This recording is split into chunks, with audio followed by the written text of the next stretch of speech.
Good morning. কেমন আছেন সবাই? আশা করছি ভালো আছেন। আমিও ভালোই আছি, চলে যাওয়ার মতো ভালো আছি। তো যতদিন না রক্তটা হয়, যতদিন না হিমোগ্লোবিন বাড়ে, মানে সমস্ত কিছু কম আর কি। তো এগুলোর প্রবলেম যতদিন না সলভ হয় ততদিন একটু শরীরটা উইক বা শরীরটা একটু খারাপ খারাপ এরম থাকবেই। তো যাই হোক, সেই নিয়েই সবটা করতে হবে, যেহেতু একার সংসারে কেউ কিছু করে দেওয়ার নেই। তো নিজেকেই করতে হবে, যতটা পারি করতে হবে। আর তার সঙ্গে হেল্প করার মধ্যে তো আমার হাজব্যান্ড ছাড়া আর কেউ নেই। তো মোটামুটি অনেক কিছুই এখন হেল্প করে দিয়ে যায়, যেটুকু পারে একটু সবজি টবজিগুলো কেটে দিয়ে তারপর ও ডিউটি যাওয়ার চেষ্টা করে। যেদিন যতটা পারে করে দিয়ে যাওয়ার চেষ্টা করে। আজকে যেমন ডিমটা সেদ্ধ করে দিয়ে দিয়ে আর ভাতটা ওই চালে, মানে চালটা আর কি ভিজিয়ে দিয়ে ও চলে গেছিলো। তো যাই হোক, সারাদিন তো রান্না বান্না সবটা করলাম। আজকে ডিমের ঝোল আর ভাত করেছিলাম। আর ওই যে ফ্রিজটা একটু পরিষ্কার করেছি, সেটাই দেখাচ্ছিলাম। ফ্রিজটা খুব অগোছালো, নোংরা হয়েছিল। গুড ইভিনিং, ব্যাক করলাম সন্ধেবেলা। আজকে সারাদিন সেইভাবে ব্লগ শেয়ার করিনি, যেহেতু আমার শরীরটা খুব একটা আজকে ভালো নেই। আজকেও খুব একটা মানে শরীরটা একটু উইক লাগছে, মাথাটা ঘুরছে এরম একটা। তো সারাদিনের জন্য সেইভাবে আর ক্যামেরা অন করিনি, যেটুকু পেরেছি সেটুকু করেছিলাম। তারপর একদম সন্ধ্যাবেলা রেডি হয়ে নিয়েছি, একটু বেরোবো, দরকার আছে। তো রেডি তো হয়ে নিয়েছি। আর আজকে এখন মানে গুম হয়ে গেছে। সারা সকাল থেকে এত হাওয়া দিচ্ছিল না, মানে সেই উড়িয়ে নিয়ে যাচ্ছিল, ঘরে কোনো জিনিস যেন রাখা যাচ্ছিল না এরম। কিন্তু এই বিকেলের পরটা ওই 6:45টার দিক থেকে এখন দেখছি যে গুম হয়ে আছে, মানে এবারে ঝড় বৃষ্টি যাই হোক এইসবগুলো নামবে। তো রেডি তো হয়েছি, জানি না কতটা যেতে পারবো। ফাইনালি অ্যাকচুয়ালি আমরা যেতে পারিনি, রেডি হয়েছিলাম। দুবার ড্রেস চেঞ্জ করেছি, আবার রেডি হয়ে বেরিয়েছি, কিন্তু যাওয়া হয়নি। তো এই যে ঘরদুয়ার তো গুছিয়ে নিয়েছি, ঘরদুয়ার প্রচণ্ড অগোছালো ছিল, দেখিয়েছিলাম। তো গোছানোটা শেয়ার করতে পারিনি। এই যে ঘরদোর গুছিয়েছি। আর এই যে টি টেবিলটা না আজকে থেকে এখানে এনে রাখলাম, কেন ওই সোফাতে বসলে না চায়ের কাপ টাপগুলো নিয়ে বসলে তখন একটু অসুবিধে হয়ে যায়। চায়ের কাপ টাপগুলো আর রাখার জায়গা থাকে, তখন ওই টেবিলে রাখতে হয় এরম একটা। তো ওর জন্যই অসুবিধা হয়। আর এই যে এই ঘরের বেড কভার চেঞ্জ করে দিয়েছি, ঘরটাকে ভালো করে গুছিয়েও নিয়েছি। ওই জানালাটা খুলে রেখেছি, বন্ধ করে দেবো, কেন ঝড় উঠলে প্রচণ্ড ধুলো উড়ে আসবে। সমস্ত জানালাগুলো বন্ধ করেই বেরোবো, কেন প্রচণ্ড ধুলো আসবে। বৃষ্টি যেহেতু হয়নি, সেহেতু প্রচণ্ড ধুলো হবে। আর এই যে সকালে দেখালাম সমস্ত ফ্রিজটা সমস্ত কিছু বের করে মুছে গুছিয়ে সব রাখলাম। আবার আজকে সারাদিন অনেক কাজও ছিল, যেহেতু এই ফ্রিজটাকে গোছাতে হয়েছে, এর পেছনে অনেকটা টাইম দিতে হয়েছে। তারপর তো রান্না বান্না, খাওয়া দাওয়া, পরিষ্কার সবই ছিল। তো এই যে সব গুছিয়ে একদম রেডি, শুধু এখন বেরোবো। এই জাস্ট 3:30 পৌনে 4টের দিকেই সমস্ত কিছু কাজ কমপ্লিট হলো। তো যাই হোক, চলুন এখন বেরোই। হাজব্যান্ড ফোন করছে, ও বেরোতে বলছে, তো পরে ফিরছি। তো ব্যাক করলাম, অনেক দুঃখ মুখ করে। দেখুন আমি দাঁড়িয়ে আছি জানালার সোজা, আমি বেরিয়েছি, নিচে নেমেছি, আর জোর ঝড় উঠেছে, আর যেতে পারলাম না, ঘুরে চলে এসেছি। তো এইখানটায় দাঁড়িয়ে আছি, বাইরের দিকে মানে অন্য কোথাও একটা বৃষ্টি হচ্ছে, খুব ঠান্ডা হাওয়া আসছে দেখছি। তো জানালা তো সব বন্ধ করে দিয়েছি, কেন ঝড়টা উঠলেই ঘর পুরো একদম কি বলবো। আর সেই ভয়ে সমস্ত জানালা বন্ধ, শুধু ওই একটা দিকের একটা পাল্লা খুলে দাঁড়িয়ে আছি। যদি দেখি যে খুব মানে নোংরা উড়ে আসছে, তখন এটা লাগিয়ে দেবো। আর ঠান্ডা ঠান্ডা হাওয়াটাও আসছে, ঘরের ভেতরটা গরম। যতক্ষণ না একটু বৃষ্টি হয় ততক্ষণ জানালাগুলো খোলা যাবে না। ঘন কালো হয়ে মেঘ উঠেছে, আর ওই দেখুন খেজুর গাছের পাতাটা ঝুলছে। তো প্রচণ্ড মেঘ উঠেছে, প্রচণ্ড হাওয়া দিচ্ছে। আমি তো নিচে যখন নেমেছি না, আমার নিচের ভয় লেগে গেছিলো, এত জোরে ঝড় উঠেছিল, সে আর বলার না। তো এরকম তো ঝড় উঠেইছে, দুবার গেলাম, আর তো যাওয়া হলো না। ফাইনালি এই যে বিদ্যুৎ চমকাচ্ছে, বৃষ্টিও হয়ে গেছে একবার, আর যাবো না, ইচ্ছেও নেই, ড্রেস চেঞ্জ করে নিয়েছি। তো কি করব, এরকম বর্ষা ওয়েদার। তো এই 2-3 দিন আগে একটু চিকেন নিয়ে এসেছিলো হাজব্যান্ড, তো ভাবলাম তাহলে এরকম বর্ষা ওয়েদার যখন একটু চিকেন পকোড়া বানিয়ে নিই। তো এই যে বানিয়ে নিয়েছি।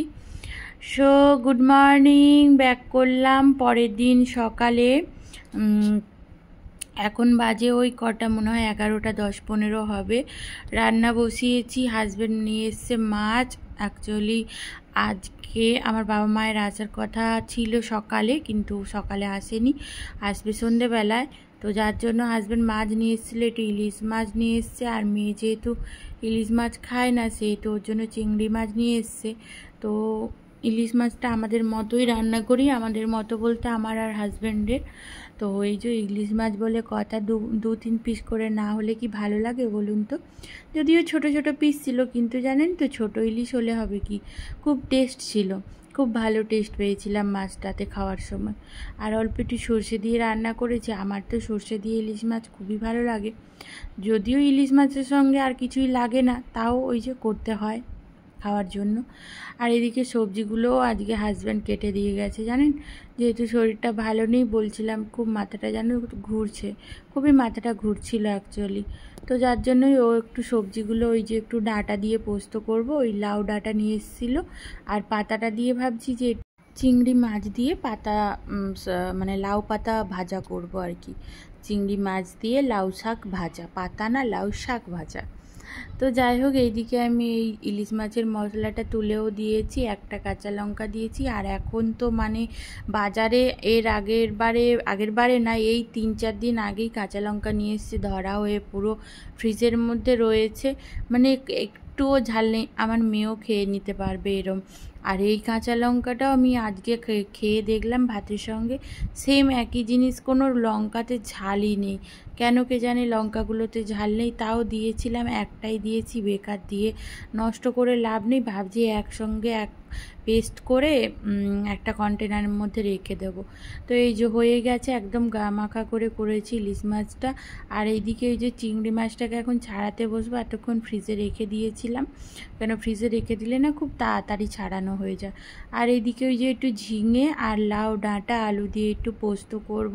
হাজব্যান্ডের আগের দিনে তো প্রচুর ভালো লেগেছিল ওই পোস্তটা খেয়ে, তো ভাবলাম ভালো যখন লেগেছে আজকেও একটু করে দিই। তো অল্প তেল মশলা দিয়েই সমস্ত রান্নাগুলো করছি। ইলিশ মাছটা যেহেতু একটু না তেল তেল হলে ভালো লাগে না, তাও যেটুকু তেলে মাছ ভেজেছি ওইটুকুই। তো এদিকে আমার পোস্তটাও হয়েই গেছে, আর ইলিশ মাছটাও হয়ে গেছে। এইদিকে লাউ শাক দিয়ে চিংড়ি মাছটা যে ভাজবো, সেটার জন্যই একটু চিংড়ি মাছটাকে কড়া করে ভেজে নিচ্ছি। যেহেতু এটা কোনো জল দিয়ে সেদ্ধ করব না, কিছু না, তাই একটু কড়া করে ভেজে নিচ্ছি। আর এদিকে একটু বেশি করে পেঁয়াজ আর একটু দিয়েছি কাঁচা লঙ্কা, তারপর দিয়ে দিলাম লাউ শাকটা পুরো একদম জল শুকনো করে তারপর দিয়েছি চিংড়ি মাছটা। তো এই তো হয়েই গেছে, মোটামুটি 3টে রান্নাই কমপ্লিট। কেমন রেসিপিগুলো দেখতে লেগেছে সেটা কিন্তু অবশ্যই আপনারা কমেন্ট করে জানাবেন। আজকে ফাইনাল লুকটা শেয়ার করতে ভুলে গেছি। আর আজকে কি হয়েছে জানেন, শাকের মধ্যে ভাতটা তুলে দিয়েছি, চিংড়ি মাছটা তুলবো কি, ভাতটাই তুলে দিয়েছি, তারপর ওপর থেকে নামিয়ে নিয়ে আবার চিংড়ি মাছটা দিলাম। সো গুড আফটারনুন, ব্যাক করলাম বিকেলের দিকে, এখন ওই 3:30 মতো বাজে। হাজব্যান্ড ঘুমোচ্ছে, মেয়েও ঘুমোচ্ছে, আমিও শুয়েছিলাম। তো ঘুমটা খুব পাচ্ছিল, শুয়েছিলাম, কিন্তু ঘুম আর আসছিল না। তো একবার উঠেছিলাম, কাজগুলো অনেক কাজ রয়েছে জানেন তো, আর কাজ থাকলে না ঘুম তো আসে তো নাই, আর শুয়ে থাকতেও ভালো লাগে না। কিন্তু যেহেতু শরীরটা ভালো নেই, সেহেতু একটু শুয়েই ছিলাম। আর একবার উঠেছিলাম, হ্যাঁ, হাজব্যান্ড বলছে কি কোথায় যাচ্ছ, আমি বললাম যে টয়লেটে যাচ্ছি। তো বলছে এসে শুয়ে পড়ো আবার। হ্যাঁ, মানে ও আর কি রাগারাগি করে যেহেতু শরীর ভালো নেই। কিন্তু কি বলুন তো, ওই যে কাজ পড়ে থাকবে আর শুয়ে থাকবো, এগুলো না একদম করতে পারি না, শুয়ে থাকতেই পারবো না।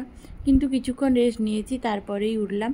উঠে এই যে ঘর দুয়ার খুব মানে নোংরা, মানে কি অগোছালো নোংরা সবই এক রকমের হয়েই রয়েছে। সব এগুলোকে এখন জঞ্জাল পরিষ্কার করব। আর আমার মেয়ে তো সমস্ত খেলনা টেনে নিয়ে এসছে, সোফাটাকে কি করেছে, এদিক ওদিক সেদিক ঘেটে একদম কি বলবো।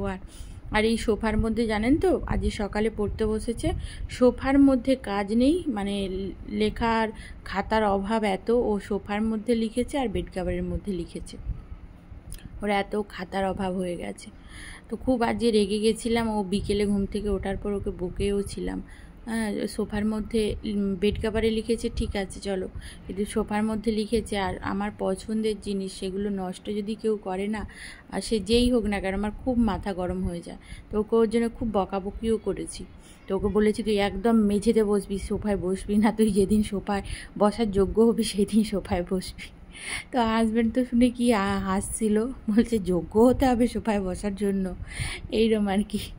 তো যাই হোক, ওই দিকটা গুছিয়ে নিয়েছি, আর ওরা ঘুমোচ্ছে ওর জন্য দরজাটা লাগিয়ে দিলাম, এসিটা চলছে। আর এইদিকে এই যে এই টেবিলটাকে না প্রথমে ভাবলাম একটু সরিয়ে, যেহেতু টি টেবিলটা রেখেছি সেহেতু না কমন প্লেসের জায়গাটা যেন মনে হচ্ছে একটু ছোটো ছোটো হয়ে গেছে।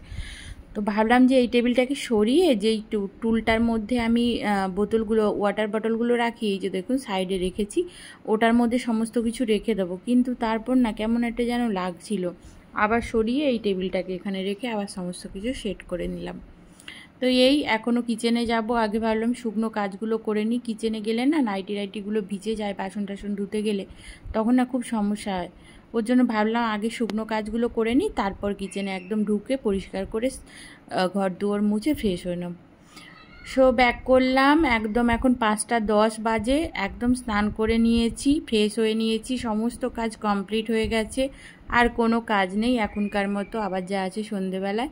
তো আজকেও মেঘলাই ওয়েদার, একটু বেরোনোর আছে, কালকের মতো আবার অবস্থা হবে কিনা আমি জানি না, তবে ইচ্ছা আছে বেরোবো, যেন ওয়েদারটা ভালো থাকে, রাত 10টার পরে যত খুশি বৃষ্টি বাজ ঝড় যা হওয়ার হোক, যেন আজকে একটু বেরোতে পারি, এটাই প্রে করব।